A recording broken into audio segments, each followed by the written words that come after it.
Hey Capricorns, how y'all doing? Welcome, welcome, welcome. I am so pleased to be back with y'all. Took me a minute to get here, but I'm so very happy to be back. We're going to be doing your September general reading here. So I want to get right into your meditation. What else is new? Let's just jump right back into it, shall we? Right. So I saw the Capricorn Collective. I don't know if anyone's seen the movie Vanilla Sky, but it was very Vanilla Sky. So don't worry, I'm going to walk you through it. So basically, I saw like a major city. It kind of felt like a blend between Los Angeles and New York. That was incredibly empty. Like nary a soul, nary a car, but like nothing. And I saw you guys walking down this very empty, otherwise very busy road.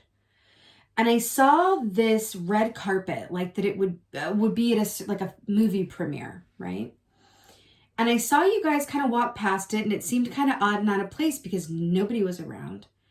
And I saw the red carpet stop at a certain point and lead to concrete, empty pavement.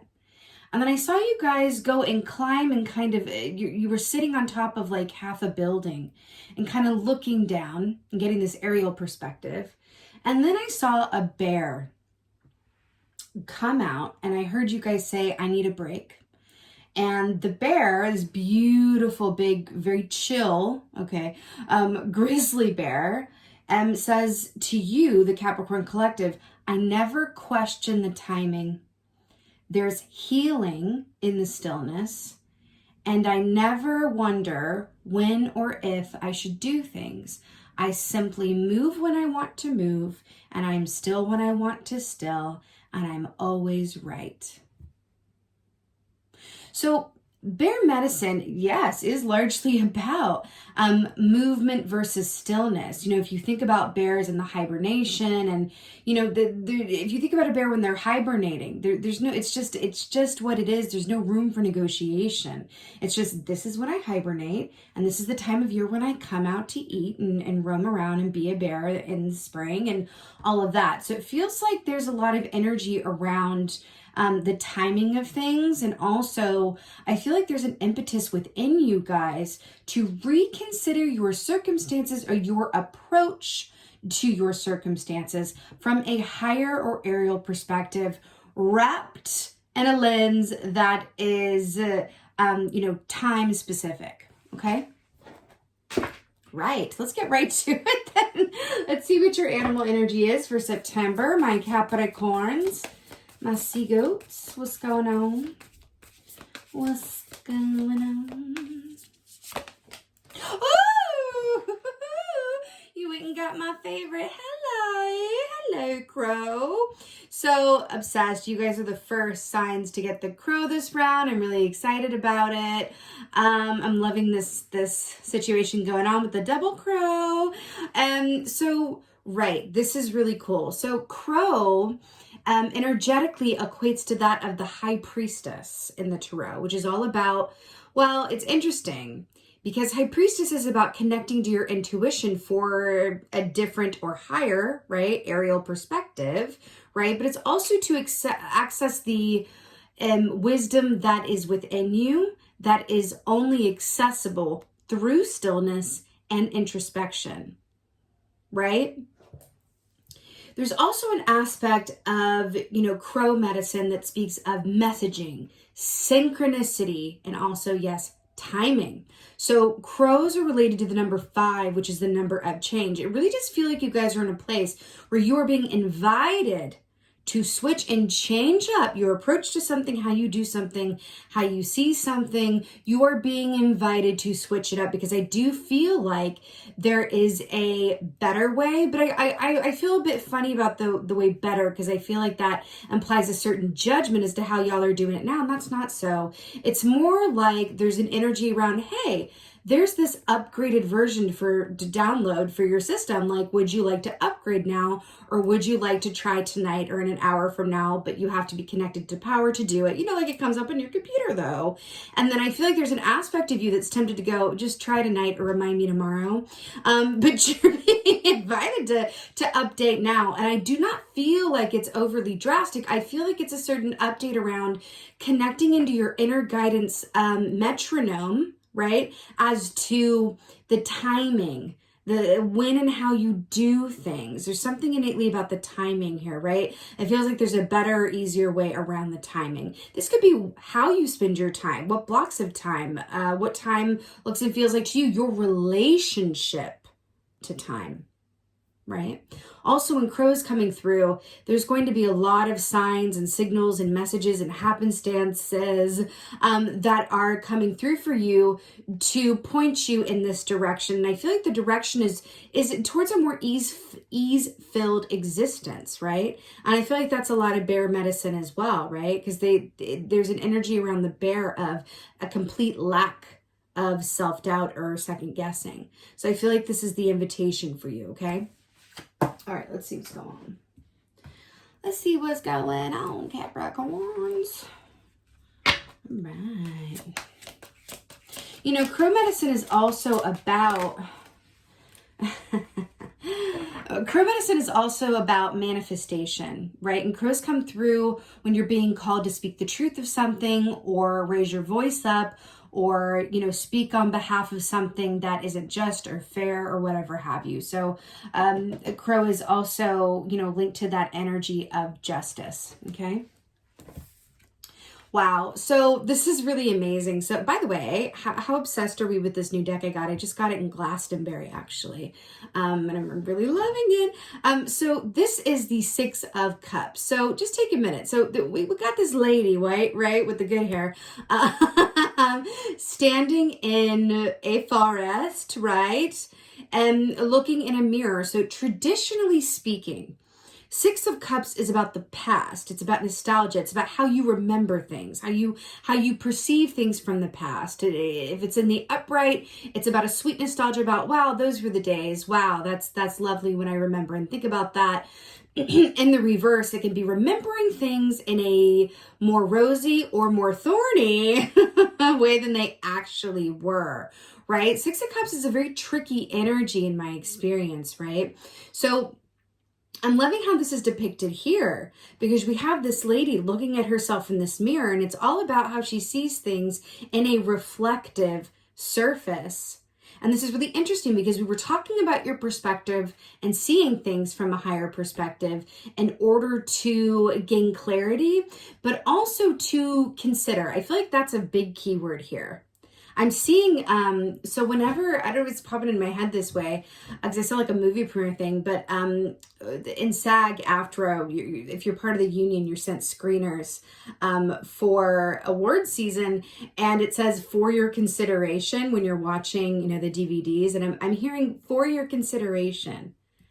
I feel like that's what this whole reading is about. Is there things coming up from spirit, from yourself, from your loved ones, from family, from friends that are going to be inspired to say certain things to you, to remind you of certain things about how things used to be, you used to be, how things have changed. And it feels like it's wrapped up in this feeling of like for your consideration. And I feel like you're being called to consider how you see things, how you see yourself, and your relationship to your given circumstances. It also speaks of children. Okay, young souls around you, the young soul within you. You know, children have a beautiful way of enabling us to consider our own circumstances, and also, you know, inviting us to see things from a child's perspective, which is all about what? The now moment and just endless wonder, right? Children also don't second guess like when and how to do things if they're young enough, right? They're just like, I'm watching this cartoon, and then when the cartoon's over, they feel hungry, and it's like, now I'm eating a snack. They're not worried about,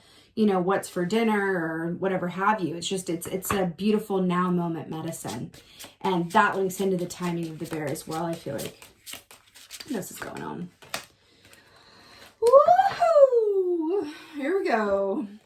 So we got the Lady of Swords here. So this equates to the Queen of Swords. So this is really brilliant because the Queen of Swords, air energy here, right?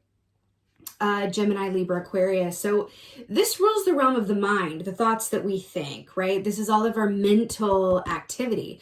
So the Queen of Swords is the Queen of Discernment. Now, she's not the most cuddly type. She's not going to give you any cuddles, right? Not much reassurance, but she is the queen of what is fair, what is just, and what is clear cut, much like the crow, right? So I feel like for you in this context, this is about that other perspective. See, she's got these little circles around her eyes here, kind of like looking how she looks. But it's interesting because it looks to me, I mean, they're open, but it kind of looks like her eyes are closed from here. So I feel like this is an inward view as well, that could lead to you looking externally as well. But there's an aspect of looking at things dispassionately, if that's what works for you. And what do I mean by that? I mean, if you are able to remove the emotion out of your perspective for this purpose, I wouldn't recommend going through your life this way necessarily. Our emotions are there to guide and inform us. But I feel like in this perspective, especially because you've got air here with the crow, and then you have air here with the Queen of Swords, and then your cup, Six of Cups, is coming in to do with the past and inner reflection. I feel like this is about, assessing your situation dispassionately so that you can see things from a place of, not just truth, but also the clarity that is available to you outside of attachment. Emotions are related to attachment, so is the ego, right? So there's an aspect here of like, if I just take another view of this, if I take a dispassionate view of it, right? What is going to become clear to me that wasn't before because I was really attached to a certain outcome, or I was really attached to things going a certain way, or for a good group of you guys, I feel it, I'm attached to how I've always done things. But there's an invitation for change here. There's an invitation to go about something differently than how you have before, and in doing so, manifest different results. Okay? Let's see what else is going on. I feel like it's the down low. Here we go.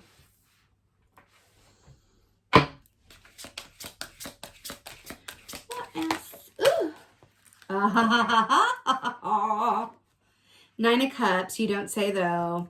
So this is really brilliant. So traditionally speaking, the Nine of Cups is wish fulfillment. I mean, hello and goodbye, wish fulfillment. But there's also an aspect of Nine of Cups that speaks to excess, doing a lot of something, enjoying a lot of food, enjoying a lot of work time, enjoying a lot of time off, enjoying a lot of this. There's an energy of extremity to this, right? So it's very interesting when we're talking about the way that you've always done things versus the invitation to switch it up and do it a bit differently. What I'm getting here for you with this is if you do things how you've always done them, you will manifest what you've always manifested. Maybe in slightly different contexts, right? But there's an invitation here that if you want to manifest different things, whether this is work related, family related, friend related, home related, whatever that is, if you want to manifest different things, then you must do things differently. Sometimes this can be a subtle alteration, right? It can be very subtle. And I feel like this is connected back to that bear energy. I feel like the bear is really you, right, for the month of September, and the crow is coming in to help and guide you, I feel like is what is going on, right? But there's an energy here of there is an upgrade available to you that lives on the other side of some, and it feels like minor changes. This doesn't feel like big change. It really, really doesn't. It feels very minor.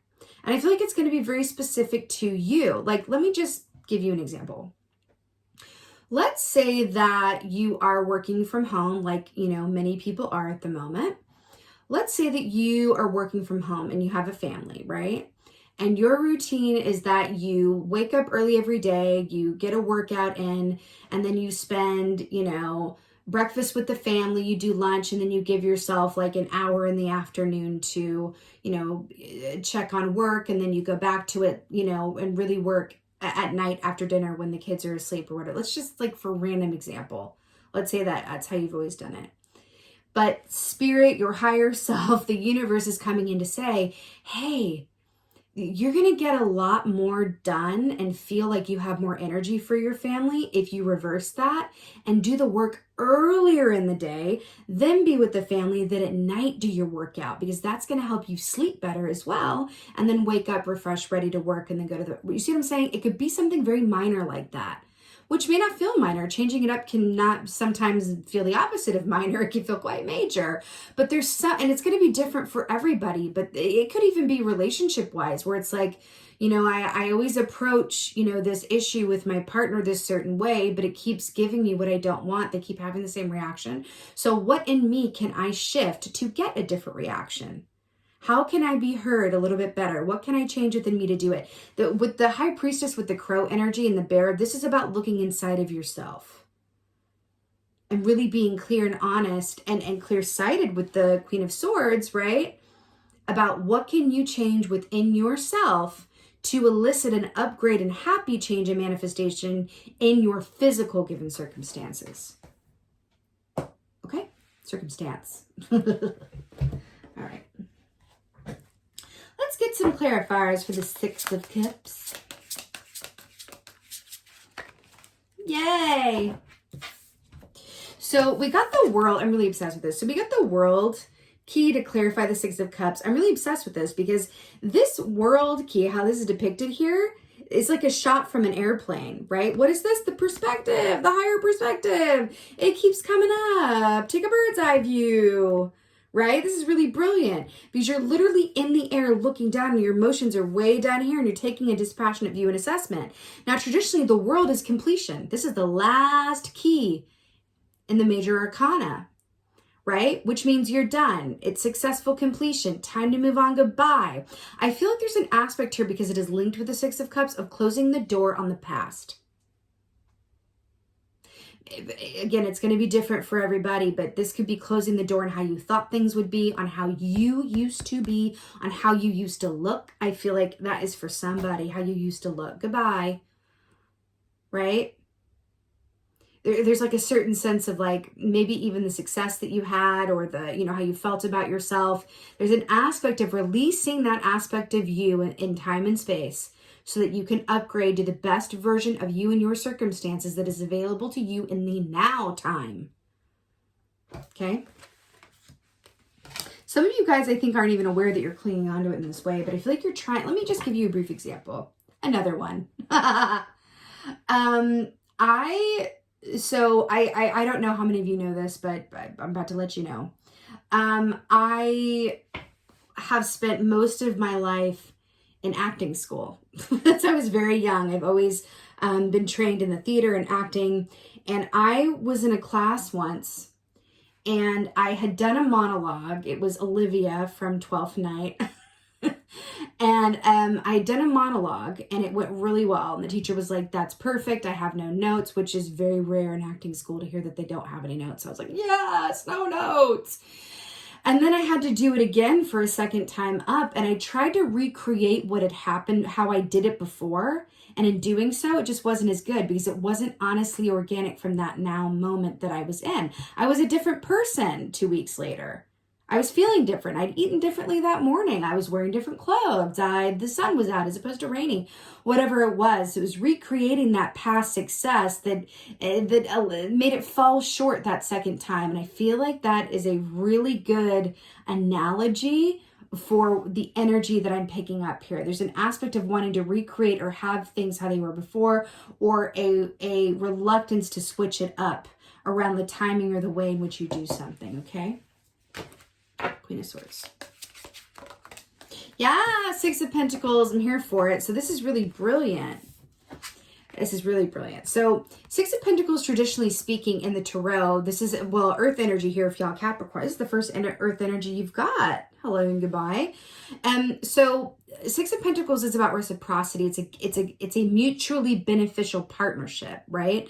Now here's what I'm really obsessed with, because this chicken energy here, it's very, for me, very Empress, very nurturing, right? But there's an aspect of this that I feel like with this Queen of Swords, especially with the crow, ask for help from your friends, from your family, from the people that know you.